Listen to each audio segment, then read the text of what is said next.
me vaya a permitir que haga una pequeña mención, y es que hoy nos acompaña en esta jornada José Rodríguez Molina. Ha sido y es profesor de la Universidad de Granada. Yo cuando me dijeron, ¿viene José Rodríguez Molina? Dije, estupendo, a mí me dio clase. Digo, parece que habéis puesto todo en que me habéis dado clase a mí, ¿no? No tengo nada que ver con esto, de verdad que lo digo. Y bueno, queremos hacer un pequeño reconocimiento porque, a pesar de que él estuvo el año pasado en Canilla de Aceituno y fue el ponente principal, hoy ha querido estar aquí con nosotros y seguir apoyando esta iniciativa. Entonces, sobra decir la trayectoria como profesor, como historiador, como medievalista, y la cantidad de publicaciones es inmensa. Entonces, yo solamente quiero que le demos un gran aplauso a José Pipo.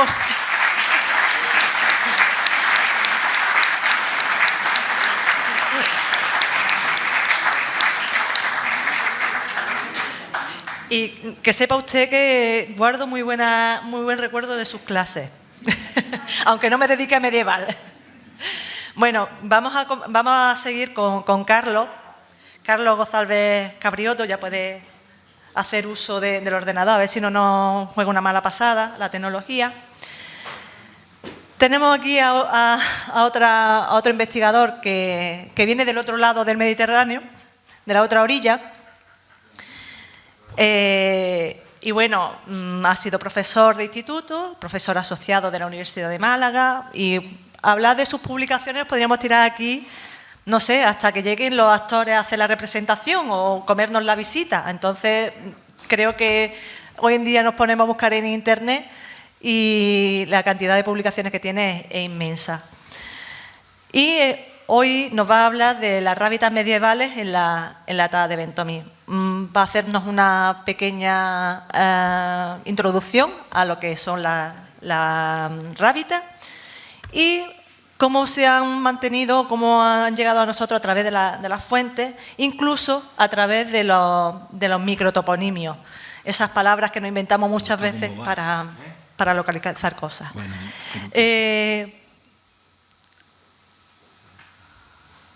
¿tenemos todo? Creo que sí, vamos a ver. Estamos... ¿Esto qué es? Bueno, pues, sin más, os dejo con Carlos, a ver si los problemas técnicos lo dejan en comenzar. Aquí. Bueno, en primer lugar, agradecerle su presencia y agradecer también a la comisión de esta segunda jornada, pues el haber pensado en mi persona. Como decía el profesor Jafar, es muy importante la definición de las palabras. Y hay una palabra que es la rábita, que todos tenemos más o menos una ligera idea de lo que es, pero su definición muchas veces, incluso para los especialistas en arquitectura o en historia del arte, por ejemplo, pues no se conoce demasiado bien.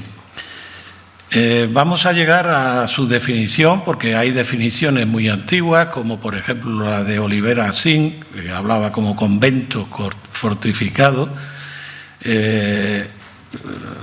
haciendo una analogía, digamos, entre los monjes soldados, que le llamaba también Leopoldo Torres Balbás.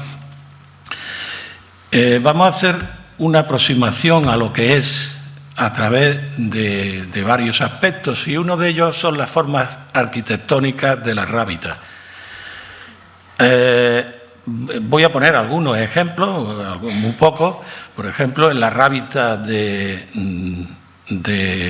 Granada, que da nombre a un pueblo, pues era un castillo. Realmente era un castillo en base a una torre cuadrangular, aunque luego con la fortificación abaluartada se hacen algunos baluartes.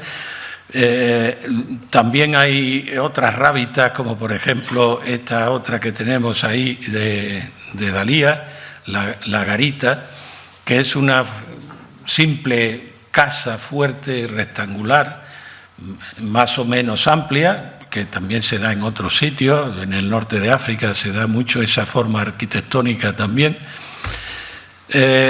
La más conocida y la más llamativa y la que más ha llamado la atención como rábita ha sido el edificio rectangular relativamente pequeño, cuadrado, y con la cumba cerrándolo por el techo, como la de San Sebastián, por ejemplo, e incluso las torres rectangulares, torres hexagonales, torres de todo tipo, o como esta que tienen ustedes en la esquina inferior, pues la casa del Morabito, está en el norte de África, el de Marruecos, en el Rif, la casa del Morabito con su pequeño cementerio adosado.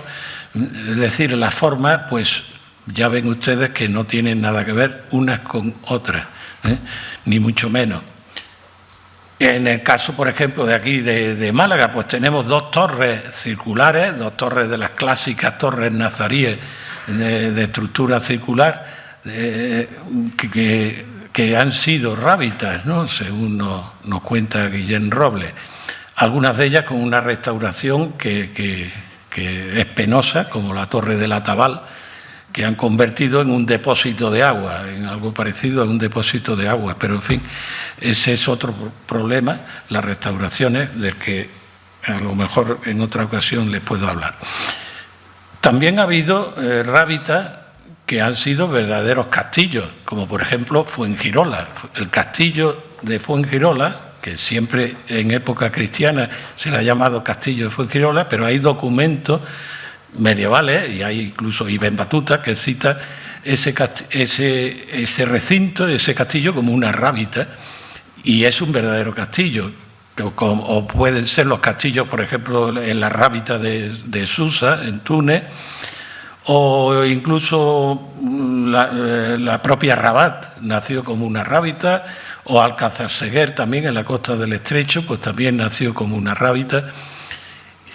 Y hay otras formas arquitectónicas, como por ejemplo tienen ustedes ahí en Jerez, una rábita que en realidad es una casa fuerte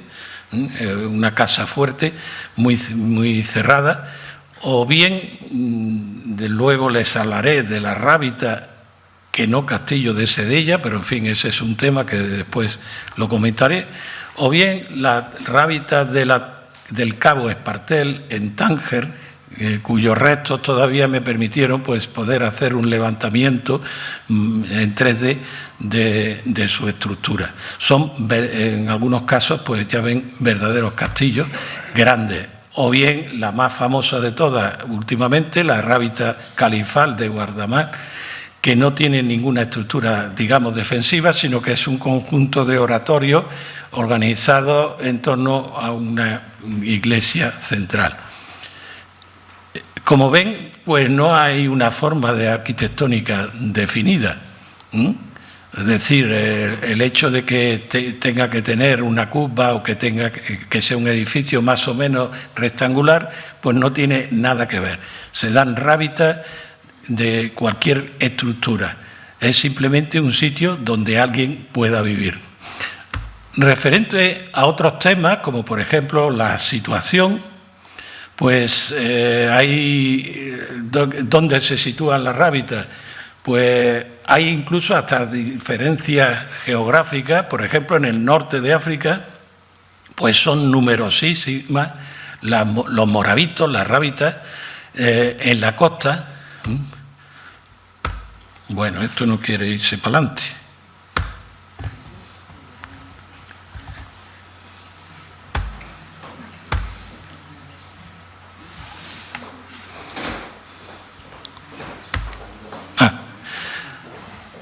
Ya ven ustedes ahí en un pequeño trozo de costa de Marruecos, en Tiguisa, pues 3 rábitas completamente muy, muy juntas, que precisamente es una pena en Marruecos hoy día, porque los moravitos, lo que se llama moravitos, pues están siendo bastante abandonados, por desgracia, y están desapareciendo. y no solamente por las construcciones costeras, sino por el propio desinterés de los habitantes. No sé por qué se ha desacralizado, llamémosle así, a este tipo de lugares.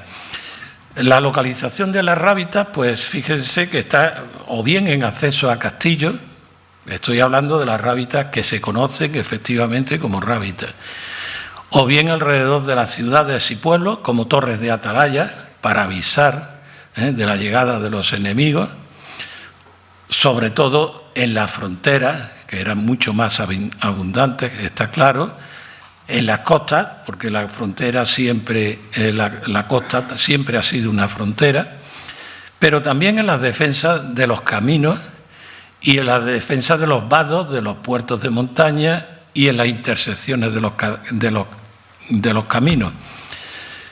Normalmente también tenemos que tener en cuenta lo que no son rábitas. No son rábitas las tumbas, con forma de rectángulo y curva, que muchas veces se han interpretado como rábitas, y no lo son. Tampoco lo son las fuentes, que también en algunas partes se han interpretado como rábitas y no lo son, como por ejemplo se ha publicado la fuente de Arena y la fuente de Daimalo como rábitas, cuando son fuentes. Imagínense ustedes el pobre moravito, el reuma que iba a tener a los 3 o 4 días, viviendo en el interior de una fuente con su agua corriente y todo. Bien, entonces hemos visto que no es determinante muchas veces la forma ni siquiera el lugar, aunque el lugar sí, pero el lugar sí por su función, ahora lo veremos. Las funciones, pues eso, hemos visto que por los lugares donde está, la función es el control de los caminos, de los accesos, vados, puertos de montaña y acceso a castillos. También, por ejemplo, en la provincia de Málaga, en esos castillos emirales de primera época, de altura, pues he encontrado sitios que podrían ser rábitas defendiendo los accesos a esos castillos. Suelen ser también atalayas de núcleos de población de costa. Ya digo que hay diferencias geográficas. En la península no son tan frecuentes como, por ejemplo, en el norte de África, los moravitos costeros. También servían de hospedaje para los que iban por los caminos y de refugiarse allí, como centro de romería cuando el moravito alcanzaba un cierto prestigio y un cierto nivel de santidad entre los habitantes de los alrededores, como necrópolis también, cuando el moravito normalmente moría ahí. Ya hemos visto esa rábita del norte de África con la necrópolis adosada, como retiro espiritual. Eso era fundamental, era un sitio que tenía que estar alejado, digamos, o por lo menos relativamente aislado, para poder estar el moravito en retiro espiritual. Pero sobre todo, la rábita medieval está para el cumplimiento de la yihad. Y no la yihad como a nosotros nos puede parecer la palabra yihad, y como parece que se quiere transmitir como una guerra continua y santa contra todos los infieles, etcétera, etcétera. No, la yihad se entiende en el mundo islámico simplemente, o por lo menos se debe de entender, como la defensa del Islam. La defensa del Islam de la misma forma que el cristiano pues debe defender el mundo cristiano, y debe defender su cultura y sus tradiciones. Bien, pues esa defensa, esa yihad, se entiende como defensa. Es decir, es un aspecto militar, pero que no tiene que ser de ataque, puede ser de defender. Y el estar en un camino para defender ese camino ya está defendiendo al moravito, ya está defendiendo a ese Islam. También es, por tanto, una función eminentemente defensiva de las rábitas, como atalayas, como punto de defensa de caminos, etcétera, etcétera. Y durante muchísimo tiempo, y todavía, pues se habla de la diferencia entre la zahuía y la rábita, porque las zahuías pues podían servir para prácticamente casi para lo mismo, pero la zahuía tiene un contenido mucho más espiritual, en fin, y espero que me corrija quien más sabe de estos temas. La zahuía tiene un contenido mucho más espiritual. La zahuía podríamos traducirla y más espiritual y más social, puesto que si el moravito era la persona que vivía en aislamiento, la zahuía lo podemos traducir al cristianismo por la cofradía. Una traducción un poco así, pero bueno, pero más o menos. Se podría traducir por eso. Entonces, la zahuía no tiene el sentido militar, que podríamos decir que tenía la rábita. La zahuía tenía un sentido mucho más espiritual, mucho más... Por supuesto, tanto la zahuía como la rábita puede tener hospedería, puede tener escuela de enseñanza, puede tener cementerio, puede tener santuario, puede tener de todo. Pero está más dedicado la rábita a digamos, a la defensa, a la cuestión militar. Bien, ya les decía hace tiempo ya que en el destino de la rábita, más vinculado al deber islámico de la guerra religiosa o yihad, es el que la distingue de la zahuía, más dedicada al retiro espiritual. No obstante, ambas instituciones pues, pueden tener una hospedería, un cementerio, una mezquita, una escuela y la venerada tumba de un santo. Bien, ahora me voy a meter en un tema que, en fin, que no es políticamente correcto hacerlo aquí. Y, en fin, y espero que no tengan huevos en el bolsillo para tirarme. Referente a la división administrativa de la exarquía, en época nazarí, bueno, anteriormente, pues ya sabemos la división en Cora, en Medina, en fin. Pero parece ser que pues, está demostrado, por ejemplo, en la Pujarra, pues ya demostró los franceses que excavaron en aquella zona que existió otro término que era la taja. La taja que era un término ya, digamos, de la última etapa nazarí y más relacionado con el mundo casi militar. Bien, se habla de la taja de Ventomí y se habla de la taja de Venmiliana, de Frigiliana, perdón. Pero resulta que hay dos documentos totalmente contradictorios. Hay uno que afirma la existencia de la taja de Frigiliana, pero hay otro documento también que niega la existencia de la taja de Frigiliana. Como yo no conozco nada más que eso, pues se queda X en el marcador. Pero sí que me va a servir para delimitar un poco el trabajo y no meterme con la rábita de la zona de Torroj y de Frigiliana y hablar, porque sería muy extenso hablarle de la rábita de Maro, que era bastante interesante. Hay un documento publicado por Ana Labarta donde se dice que habla de todos los habitantes, los Mahmudas, todos los habitantes de la taja, y dice desde Canilla hasta Maro. Eso está diciendo expresamente que desde Canilla, de Aceituno se refiere, hasta Maro era una sola taja.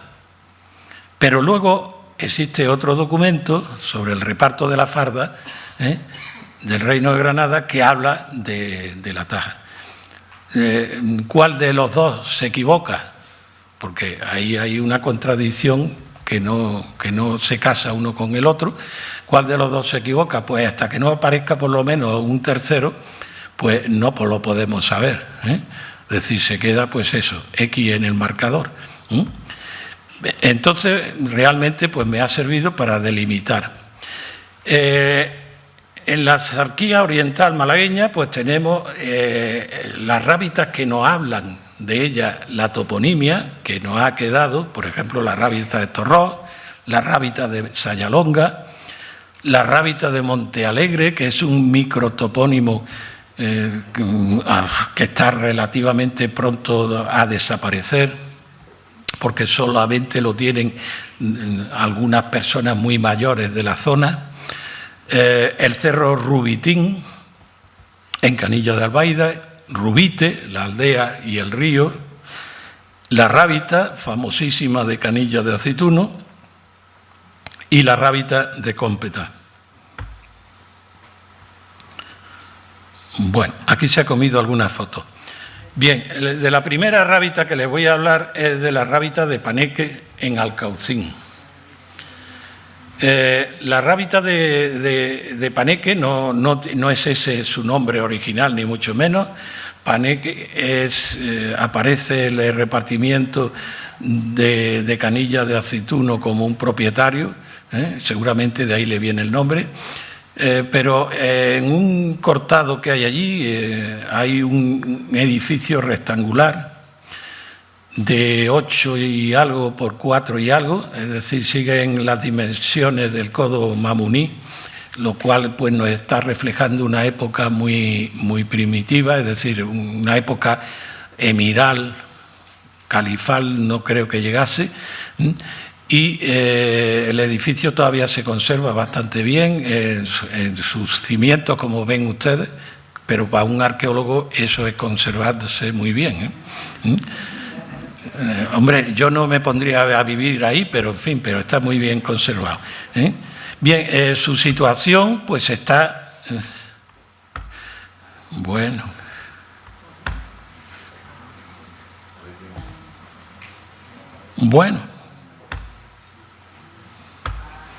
Pues se me han borrado elementos, pero bueno, da igual. Su situación pues se está controlando el camino que iba hacia Granada por la Cuesta del Espino, está sobre un peñón rocoso impresionante con unas defensas naturales increíbles y en fin, lamento que no se puedan ver, pero bueno. Pasamos a la rábita de Canilla de Aceituno, que es la más famosa de toda esta zona, que tampoco pueden ver las fotos, yo no sé lo que ha pasado, pero en fin, problemas de la informática. La rábita de Canilla de Aceituno es famosa sobre todo por Mármol Carvajal, que nos dice que allí pues se intentaron, hubo uno de los sublevados quiso, Llorón de Leimón, que le decía que tenían que refugiarse allí en la rábita porque tendrían la ayuda de esos 4 moravitos que estaban enterrados allí, pero al final se fueron hacia el fuerte, creo que el de Sedella, en principio no el otro. Bueno, pues se han borrado todas las fotos, yo no sé qué pasa aquí. Bien, esta rábita pues hoy día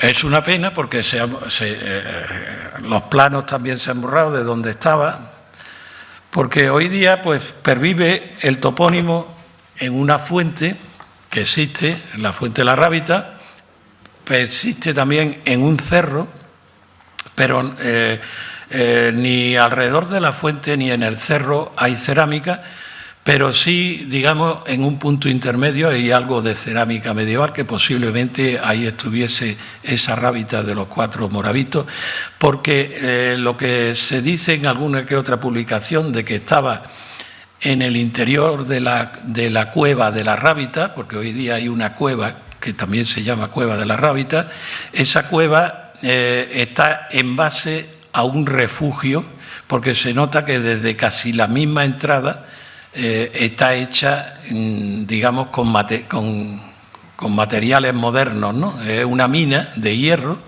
que tiene una gran profundidad, pero es una mina de hierro y está hecha eso con materiales modernos, aparte de que en el mundo musulmán pues por lo menos que yo conozca, el entierro en cuevas pues no es muy ortodoxo, porque dentro de la gente y tal, pues se cree que allí están los de Jung, ¿no? Los demonios, habitan dentro de las cuevas. Entonces no sería muy normal el tema de que estuviese en la cueva, a no ser que fuese en la entrada de un pequeño abrigo, que así sí. Bien, qué horror. Bueno, cosas de la informática. Bien, hay otra cosa que les quería demostrar, aunque sé que es más difícil, y es la rábita de Sedella, que es lo que hoy día se llama el castillo de Alto de Sedella. Si ustedes van y ven, aquí lo tienen en el plano, ahí en 3D, eso que se llama castillo no tiene torres, no tiene ninguna torre, sí tiene contrafuerte. Entonces, no parece que sea un castillo. No parece que sea un castillo, sí una casa fuerte. Bien, ¿cómo se podría entender que esto fuese una rábita y no un castillo? Y que luego, apenas viene la conquista cristiana, resulta que se nombran allí alcaides del castillo. Se nombran alcaides del castillo porque los reyes católicos lo que intentan es poner una persona con algunos cuantos soldados para que controle los moriscos que se quedan en la villa. Entonces, igual le ocurre con Cómpeta, que Cómpeta tampoco tenía castillo, y sin embargo, pues pone allí a un alcaide, y se dice el alcaide del castillo, porque coge la casa más fuerte del pueblo, la casa más fuerte del pueblo, y la fortifica y la convierte en su residencia y en su castillo. Entonces, es posible, y solamente es una hipótesis, es decir, esto no está, digamos, documentado, pero es posible que esto fuese una rábita, no un castillo, porque ya digo que un castillo sin torres es como un jardín sin flores.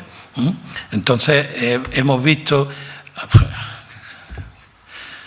¡Qué desastre, Dios! Bien, hemos visto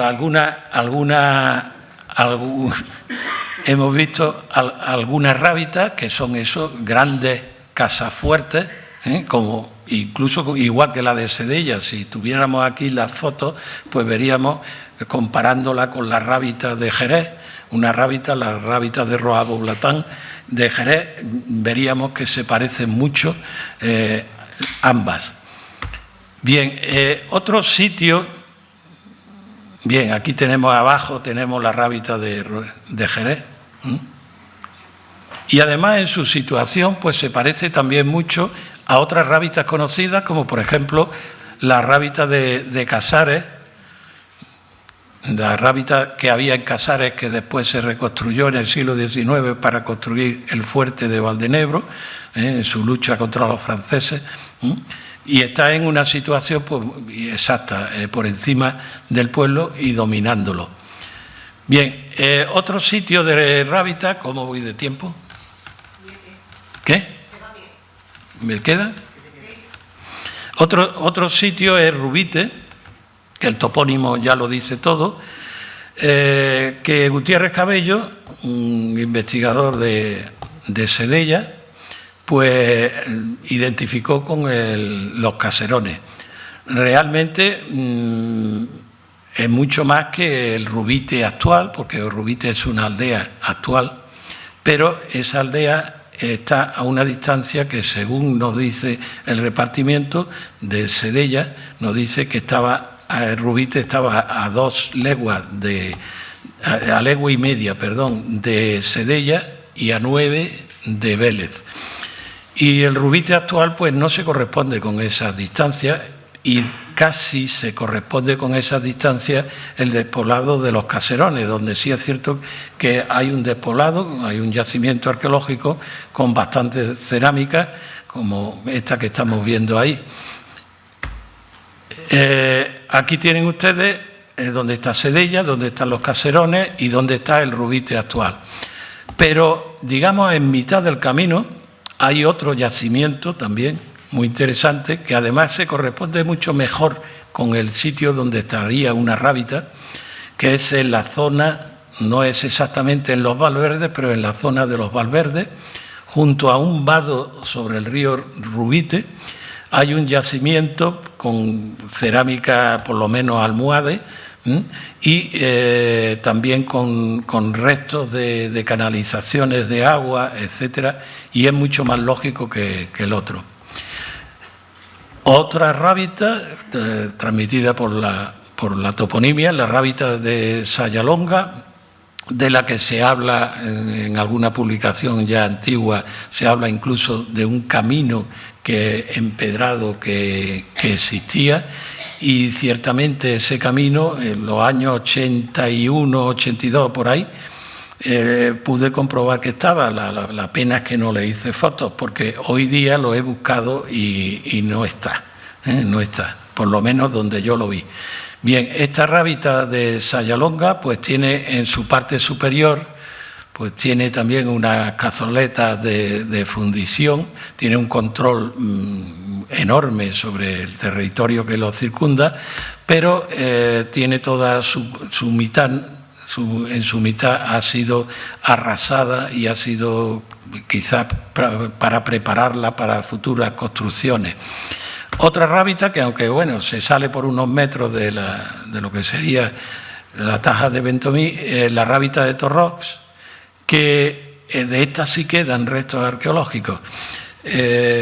La rábita de Torrox, en su parte alta queda restos de un cortijo antiguo, eso que están viendo ustedes ahí al lado de la señal geográfica, es un cortijo antiguo, pero unos metros más abajo pues hay restos de muro todavía, restos de muro que nos indican la existencia de una edificación bastante importante ahí, y restos cerámicos también de época medieval. Otra rábita es la rábita de Esparraguera, de Montealegre, que el topónimo todavía persigue en 2 o 3 personas muy mayores de allí, pero si les preguntan ustedes a un joven no lo sabrá, pero este nombre todavía persiste allí. Hoy día, en donde tuvo que estar, han plantado allí unos cuantos chalés, con lo cual pues ha sido inútil el buscar allí algún resto cerámico ni de ningún otro tipo. Bien, pero la toponimia también ha dejado otros restos que también habría que comprobar, como por ejemplo el cerro Rubitín, que posiblemente venga también de Rábita, o bien también el cerro un poco más al norte, en Canilla de Albaida, un poco más al norte, el cerro Mezquitilla, en medio de la sierra, un cerro que se llama Mezquitilla, pues, en fin, es curioso cuando menos. Otra rábita que también se cita en la documentación es la rábita de Arches, se cita en el libro de Apeo de Arches. Como se cita que estaba encima de la población de Arches, pues lo estuve buscando, ahí donde ven ustedes las señalitas verdes, hay cerámica en ese lugar, pero no es un lugar demasiado propio para una rábita porque, digamos, tiene padrastro, es decir, desde arriba lo dominan. Sin embargo, al otro lado, por encima de lo que hoy día es el cementerio, que hoy día está ya lleno de casas, pues hubiese sido un lugar muy apropiado para esa rábita, aparte de que también la pondríamos en conexión con toda la parte de más al norte, que daba a una musala que había debajo de Canilla de Albaida. Bien, hay una serie de hoy día de ermitas que también podrían haber sido rábitas y que tienen todos los aspectos de serlo, como por ejemplo la ermita de Santa Ana en Canilla de Albaida, la ermita de San Antón también, la ermita de Arches y la ermita de San Antón también en Cómpeta. Tengan ustedes presentes que ustedes dirán, este señor ve rábitas por todas partes. Sí. Tengan ustedes presentes que, por ejemplo, las fuentes en Mondújar, que es un pueblo de Granada, pequeño, y era una alquería relativamente importante, pero vamos, tampoco para tirar cohetes. En Mondújar había, según las fuentes, 6 rábitas. Es decir, eran algo muy generalizado en todo el territorio la existencia de estas rábitas, que eran la forma de controlar el territorio. Hay otros muchos lugares, como digo ahí, que siendo yacimientos arqueológicos de época medieval, por sus características podrían haber sido rábitas, aunque no estén documentados como tales. Hay torres de atalaya que también podrían considerarse como rábitas, aunque no exista documentación que las cite como tales ni haya perdurado la toponimia. Por ejemplo, los yacimientos medievales que hay en los puertos de comunicación entre la Axarquía y la zona de Granada, que los hay en los mismísimos puertos de montaña de Cómpeta o del puerto de Frigiliana o en Puerto Blanco, por ejemplo. Realmente les puedo decir que rábitas había muchísimas más de las que nos podemos imaginar, que es un trabajo que, bueno, no está ni apenas empezado y que espero que no solamente yo ya, sino que otra mucha gente pues pueda aportar su granito de arena y sus conocimientos para el estudio de estas rábitas medievales. Nada más y muchas gracias.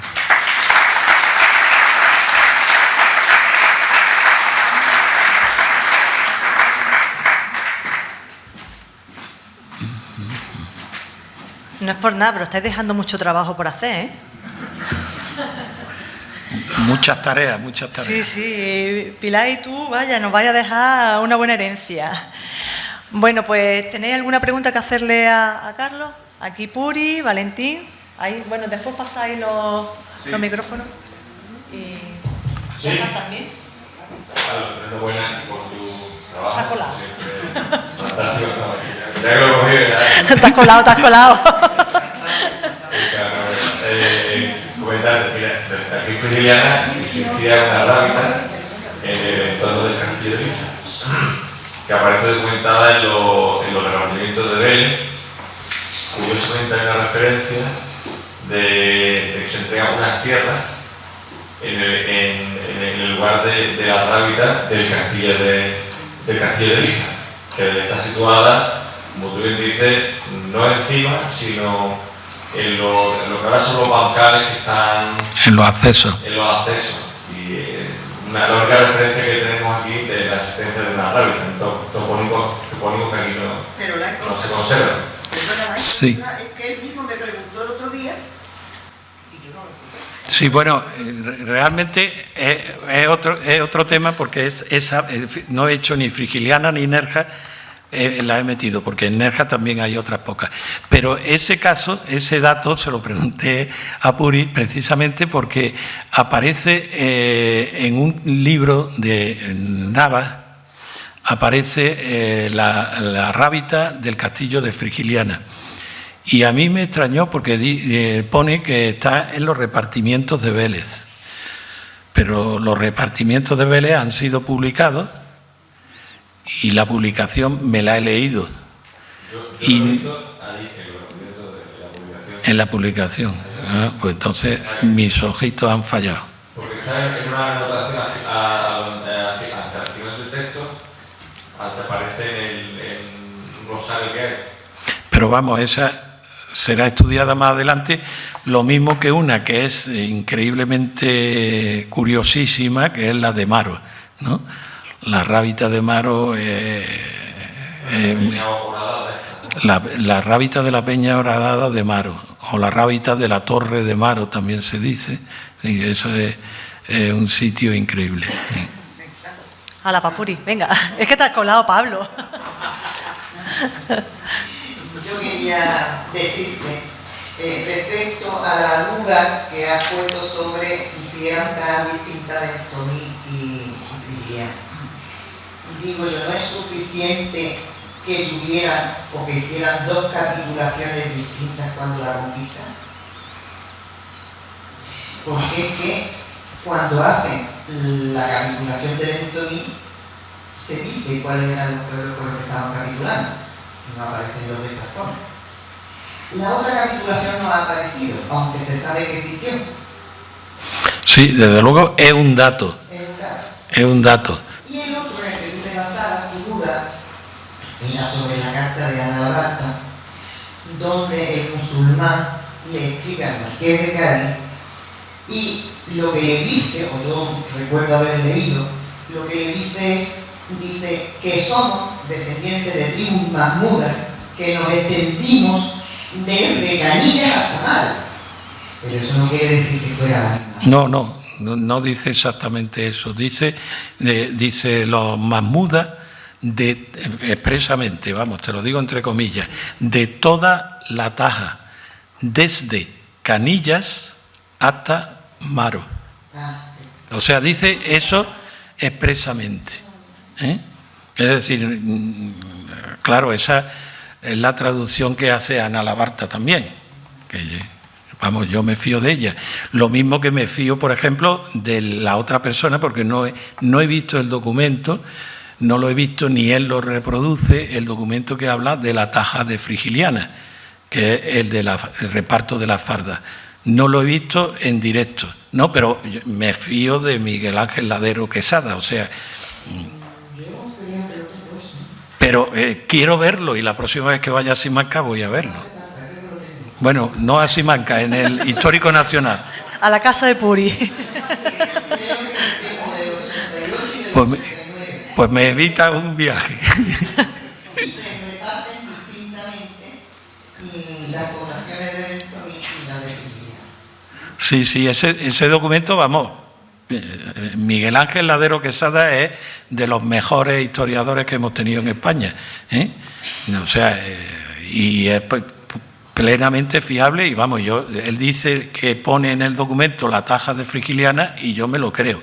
Yo lo que sí recuerdo es en un pleito donde se da una orden de traje en un auto que se da, trasládese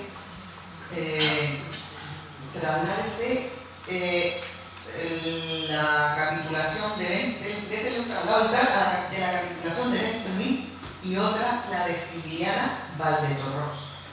Había dos capitulaciones seguras. Sí, es un dato más. Lo que pasa es que la carta esa destroza bastante. Es que también ocurre otra cosa. Esos son documentos ya castellanos también. O sea, el documento de reparto de la farda es castellano. Y esa carta es de ellos mismos. Es decir, es de los mismos mahmudas que estaban ahí en Canillas.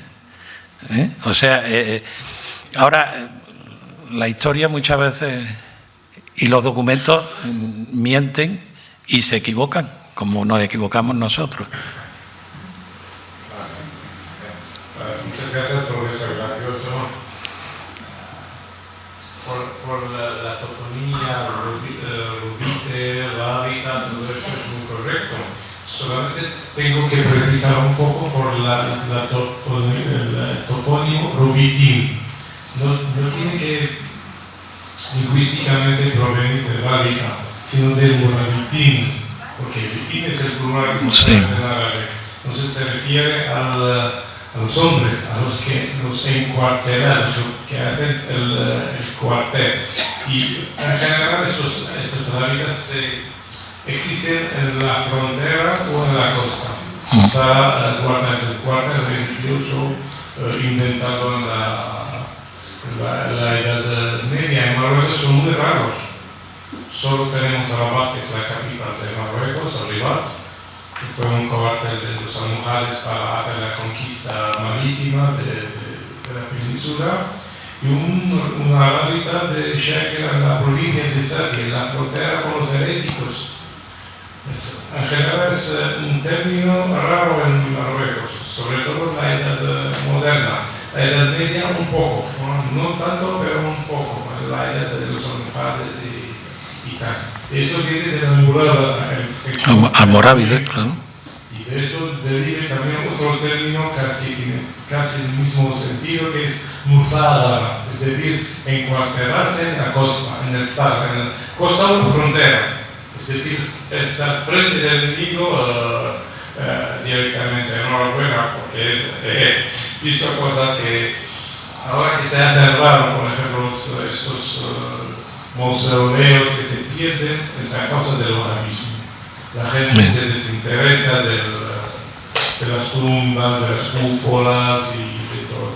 Sí. Todos los cambios sociales. Muchas gracias por todo. Sí, bueno, así es, Valentín. sí. Carlos, darte la enhorabuena por tu exposición. Creo que eres la persona que conoce mejor todo el patrimonio medieval de las Arqueas, sin duda, ¿no? Y de hecho tú me has llevado a mí al sitio de esa zona que yo siendo allí pues ni sabía dónde estaba, ¿no? Tan solo te quiero hacer además una aportación. En el libro de Arqueos de Daimalos, que publicamos el año pasado, en la jornada que tú tuviste, pues aparece en una de sus páginas un pasaje en el que se dice: había una casilla que le decían la rábita.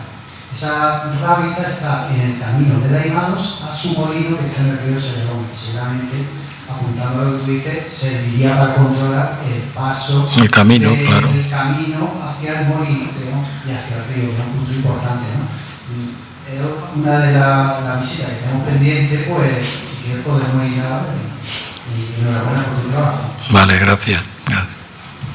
Bueno, pues, ¿alguna pregunta más? Antonio, ¿ahora no preguntas? Vale, pues. Bueno, pues muchas gracias a Carlos. Un aplauso de nuevo para él.